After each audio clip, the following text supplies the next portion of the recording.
Some folks buy flashy cars just to flex. Me? I bought mine to breathe.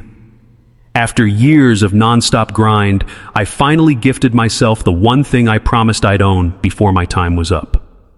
A custom matte black McLaren. To me, that car wasn't just steel and rubber.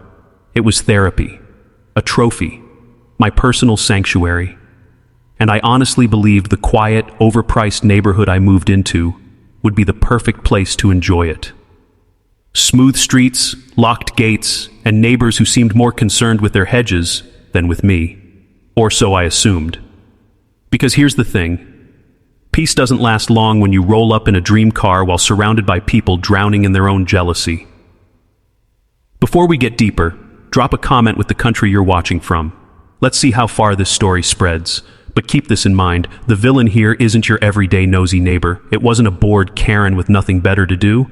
No, this time it was Randall, a self-declared HOA sheriff. Not a cop, not even on the board, just some wannabe rule enforcer with a printer-made badge and a neon vest that screamed, "Midlife meltdown."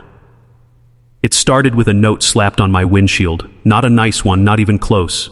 This was grade A Randall certified madness. Scrawled in jagged handwriting, it read, "Your car is a danger to this community. It's too fast, frightening to children, and goes against the spirit of peaceful living. You have 2 weeks to remove it before consequences follow." I laughed. Hard. Snapped a photo and filed it straight into my HOA circus folder on my phone. There was no way this clown was serious. I hadn't been speeding. The HOA rules said nothing about banning cars. If anything, Randall was the hazard, constantly tearing down the block in his busted Dodge Charger while screaming at kids to respect rules he didn't follow himself. Jump to day 15. Mug of coffee in hand, sunshine pouring. G down. I stepped outside, ready for a calm morning. Then I froze. My McLaren was totaled. Not scratched, not dinged, destroyed. Windows shattered, tires knifed, paint carved up like someone took a grinder to it. The whole thing looked like it had survived a war zone. That's when my neighbor Denise crept over, eyes wide, whispering. She said, "I saw Randall out here with the landscaper last night. They were messing with your car. I thought it was odd." Odd? That was straight up criminal. But instead of blowing up, I grinned. Why? Because Randall had no idea my porch light doubled as a security camera. I headed back inside, pulled up the footage, and there he was. Randall in full fake cop glory, hammer in hand, ranting about safety while ripping my McLaren apart like a lunatic. That's when I picked up my phone and called my lawyer. Randall thought he could intimidate me out of my car? Congratulations, Randall. You just bought me a brand new McLaren on your wallet. When my lawyer saw the footage, his reaction was priceless. "This guy thinks he's what, an HOA cop?" He burst out laughing, then told me to hand everything straight to the police.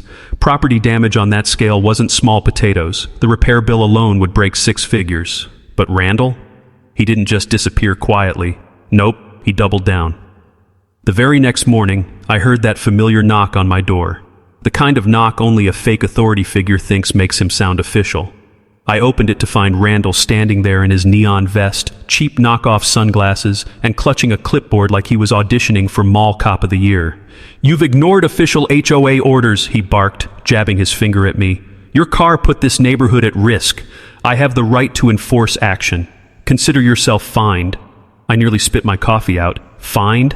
By who? The HOA rules don't even mention cars like mine. And last time I checked, you're not law enforcement. His jaw clenched. "I am law enforcement for this neighborhood. If you've got a problem, move." That's when I decided to poke the bear. Funny thing, because I've got crystal clear video of you committing felony vandalism. So unless you're about to arrest yourself, I'd suggest you back off. His face went pale for half a second before he spun on his heel, grumbling about calling the board. 2 hours later, I was dragged into a so-called emergency HOA meeting.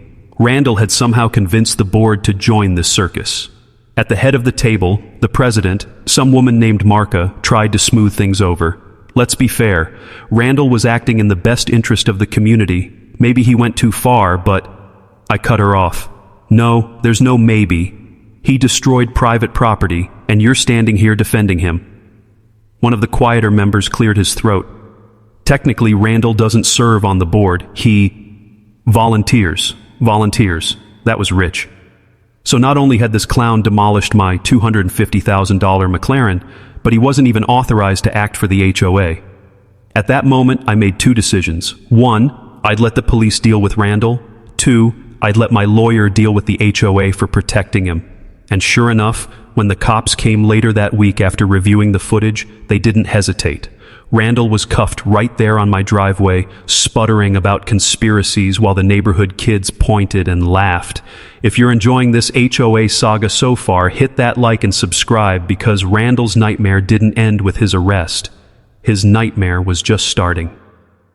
The day Randall was hauled away should have been the finale, but I wasn't leaving it there. My McLaren wasn't just scratched, it was totaled. And a man who thought he could cosplay as a cop while hiding behind HOA excuses needed a permanent lesson. My lawyer filed charges: vandalism, criminal mischief, impersonating an officer. That last one was serious, especially since Randall strutted around with his fake badge and neon vest like he was auditioning for Cops, HOA edition. Once the case hit court, the video told the whole story. There he was, in full wannabe cop mode, stomping on my car and yelling that it was illegal. The judge leaned back, rubbed his temples, and said flatly, "Sir, not only were you unauthorized by this HOA, you destroyed property worth more than most houses. You're facing prison time." Randall's lawyer scrambled to spin it, but the board didn't even bother showing up to defend him. In fact, by the end, the HOA itself was under fire. Homeowners learned the board knowingly let Randall parade around as their enforcer without a shred of authority. A petition spread like wildfire, and within weeks, the entire board was dissolved. As for Randall, he didn't just get convicted, he got ruined. The court ordered restitution for the McLaren, penalties for impersonating authority, plus my legal fees. He lost his job, his reputation, and eventually his house. By the time the dust settled, a brand new McLaren sat gleaming in my driveway while Randall shuffled past in a faded hoodie, renting a place across town, too embarrassed to look anyone in the eye. Every time a neighbor drove by, they'd laugh and say, "Careful, Randall might fine you." I didn't have to do a thing after that. His reputation was shredded, the HOA was gone, and my story became the neighborhood's favorite cautionary tale. Standing on my porch with a coffee, watching the sun sink behind my car, I thought, you can dress like a cop, act like a cop, even bark like a cop, but the second you pick a fight with someone ready to fight back, you'll regret it forever. That's exactly what happened to Randall. He thought a neon vest and a plastic badge made him untouchable. Turns out all it made him was unforgettable, for the worst reasons. So I'll leave it to you. Was justice served, or did Randall get off easy? If someone destroyed your car, would you press charges or take matters into your own hands? Let me know in the comments, and don't forget to like and subscribe. I want to hear how you would have handled Randall. The end.